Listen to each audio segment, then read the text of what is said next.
السلام علیکم ورحمۃ اللہ۔ میرے دوستوں اور بھائیوں، آج کا سبق سورۃ بقرہ کی آیت نمبر 14 میں اللہ تعالیٰ نے فرمایا،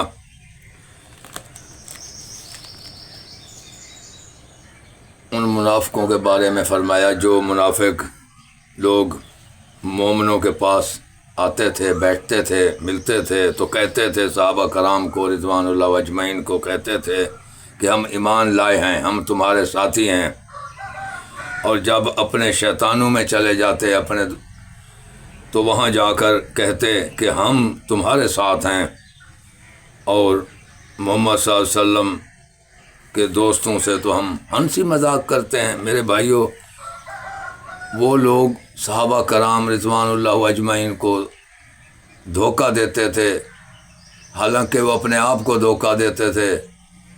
صحابہ کرام کا تو کچھ نہیں کر سکے، آج تک ان کا نام بلند ہے، بلند رہے گا انشاءاللہ۔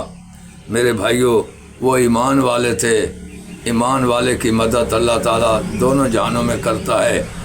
دنیا میں بھی اللہ نے ان کو عزت دی، کسی نے شہادت کا مرتبہ پایا اور کوئی غازی ہو گئے، لیکن دین کی تبلیغ چلتی رہی، آج تک پیغام دین کا پہنچا رہے ہیں ایمان والے۔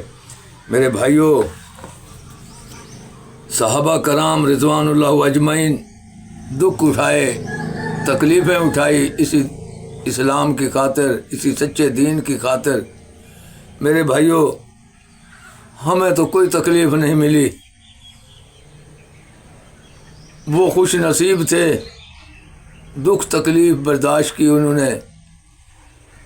لوگ ان کو برا بھلا بھی کہتے تھے، پتہ نہیں کیا کچھ کہتے تھے، ان کا دل دکھاتے تھے۔ میرے بھائیوں، آج کل کے منافق بھی دیکھ لو، تیرے ساتھ تیرے ہیں، میرے ساتھ میرے ہیں، اللہ سے نہیں ڈرتے، ادھر بھی ہو جاتے ہیں، ادھر بھی ہو جاتے ہیں۔ ایمان والا تو یکسو ہوتا ہے، جیسے اللہ تعالیٰ نے فرمایا، اپنے پیارے نبی کا ذکر کیا قرآن میں، میرے پیارے نبی کو فرمایا، اے محمد صلی اللہ علیہ وسلم، ابراہیم والا عقیدہ رکھو۔ ابراہیم یکسو مسلم تھا، انی وجہت وجہی للذی فاطر السماوات والارض حنیفا وما انا من المشرکین۔ ابراہیم علیہ السلام حنیف ہو گیا تھا، اکیلا ہو گیا، لیکن شرک نہیں کیا اس نے، نہ شرک والوں کے ساتھ ہوا۔ میرے بھائیوں، شرک بہت بڑی بیماری ہے، اپنا ایمان بچاؤ اور شرک سے جان بچاؤ۔ شرک کے اندر عمل ضائع ہو جائیں گے۔ میرے بھائیوں، خالص عقیدہ بناؤ، پہچان کرو خالق اور مخلوق کی۔ جب خالق اور مخلوق کی پہچان ہو جائے گی، شرک آٹومیٹک چلا جائے گا، دور ہو جائے گا۔ میرے بھائیوں، اللہ تعالیٰ سے سب کچھ ہونے کا یقین ہمارے دلوں میں جب تک نہیں بیٹھتا، ہم کامیاب نہیں ہوں گے۔ اور نبی جناب محمد صلی اللہ علیہ وسلم کے طریقے پر کامیابی ہے۔ میرے بھائیوں، اگر اسی کے طریقے پر چلیں گے، سنت پر عمل کریں گے، کامیاب ہو جائیں گے۔ میرے بھائیوں، کامیاب وہی ہوگا انشاءاللہ جو میرے نبی کے پیچھے چلے گا، سنت پر عمل کرے گا۔ میرے بھائیوں، میری بات اچھی لگے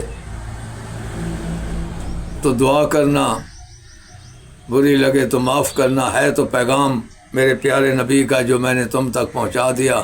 میرے بھائیوں، یہ اللہ کی بات بھی ہے۔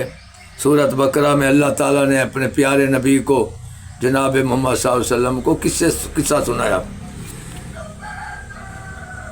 میرے بھائیوں، یہ گائے والی صورت ہے، اس کا حال حوال آگے آئے گا۔ فی الحال یہ میں نے آپ کو یہ منافق لوگوں کا حال دیا، آگے دوسری آیت ہے، اس کا ذکر کل ہوگا انشاءاللہ۔